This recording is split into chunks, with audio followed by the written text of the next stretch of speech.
How to generate anime images with SeaArt AI. First, open the SeaArt AI website or app and sign into your account. Once you're on the home screen, look for the Create or Generate option and open the AI image generator. Now, enter a detailed prompt describing your image. For example, you could type, "A beautiful anime girl standing under cherry blossom trees. Sunset lighting, detailed eyes, cinematic background." You can also adjust settings such as image size, aspect ratio, and generation options if they're available. Once everything is ready, tap Generate and wait for SeaArt AI to create your anime image. If you don't like the result, change your prompt or try another anime model and generate a new version. Finally, open your favorite result and use the download option to save the image to your device. That's it.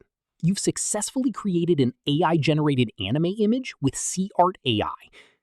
If this tutorial helped, hit like and subscribe for more AI image generation tutorials and useful AI tools.